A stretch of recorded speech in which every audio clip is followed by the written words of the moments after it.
So what's due for the project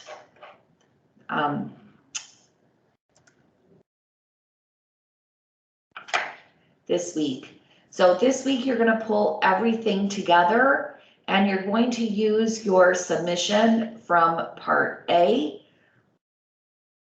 So it's really important that you complete your Part A submission before you start Part B, and that's why I've been pushing you guys to make the changes that I put in for Part A so that you can get more credit in Part B, because this first part you'll notice is the same.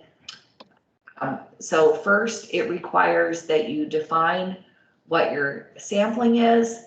So a description of how samples were obtained, include the sample size, the population of interest. A lot of you left this part out. So what is the population of interest, and a description of the sample. No one used a survey, so you don't need to include that.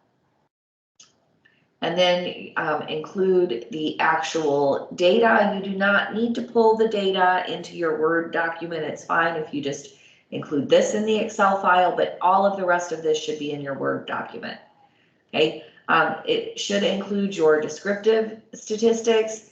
You are required to give the mean, mode, median, and standard deviation. Should also include at least 2 graphs, such as box plots, scatter plots, stem and leaf, histograms, etc.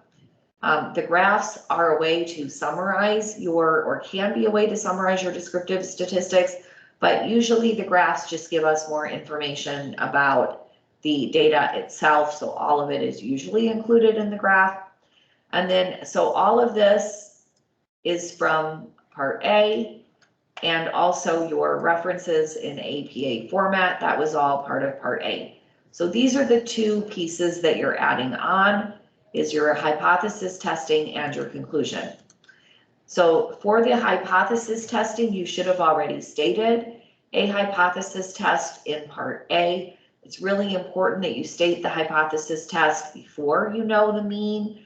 If you try to state a hypothesis and say, like, if you take the actual mean, so let's just say that whatever it was you calculated, that your mean was 7, and if your hypothesis test is the mean does not equal 7, well, the probability that the mean equals 7 is very high when you calculate that, because you're using your sample data. So it's important to have your hypothesis test, or your hypothesis formed rather, ahead of time. So then you're going to take that hypothesis test and you're going to turn it into mathematical equations, and you're going to set up your null and alternative hypothesis. This is what you're working on today. And then when you get done, you will draw your conclusions, whether or not to reject the null hypothesis, and whether that means you're rejecting the claim, and you'll give the results. So reject, fail to reject, and explain what that means in a practical way. So you need to write that out in words. What does that mean? And then you're going to draw a conclusion, discuss the weaknesses of your study. To what population do you feel comfortable extrapolating your results, and why? That's really from this. So why do you feel comfortable with that? Give suggestions for future work. Reference the situation as you discuss your conclusion, and then explain what leads you to the conclusion you have drawn, and what would you change if you started it again? What considerations would you include? Include any areas of caution that we should be aware of before we make any decisions, and then talk about whether the sample was random and large enough, etc. So this is also, to me, part of the conclusion, your hypothesis testing. So just so you know, this is all Part A, 10 points, 20, 40, 50, and your reference. 60 points are from Part A, and 40 points are what you're adding in with your hypothesis testing and your conclusion. So you're adding in these 2 parts. All right. So if you basically just resubmitted what you did in Part A and you had 100, you should get 60 points on Part B. but at the very least, you should add this conclusion part. And the hypothesis testing really doesn't take long to do. If you're not sure how to set that up, please let me know. So if you've written out what your hypothesis is and you're not sure how to convert that into a null and alternative hypothesis, please let me know so I can help you with that.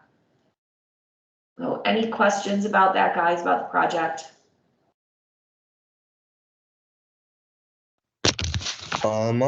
I had a question because I've done part A. I just haven't received I haven't received a grade for it to revise it.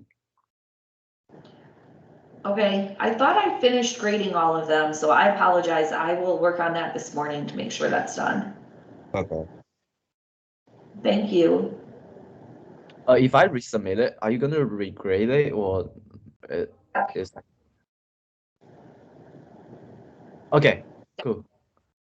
Yep, you just, yeah, so if you did it and you can see my comments are all written right in Canvas, then you can just resubmit it. And it shows up for me that you resubmitted it. Okay, cool. Awesome. Any other questions, guys? At the moment. So Adam, was your question that, I see your hand up, was it that I didn't grade your project? Yes. Okay.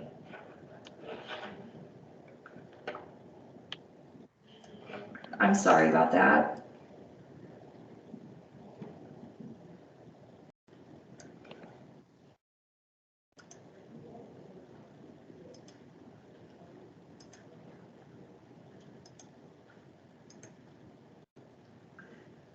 Yeah, and Sachu, I see that you resubmitted it. So I will work on grading those this morning while you guys are working on your Unit 4 and your Project Part B. And then at 9:45 this morning, we'll take attendance and do the in-class activity.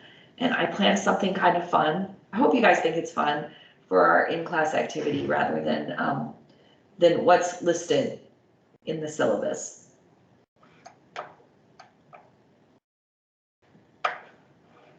Okay, thank you. Thank you, everybody.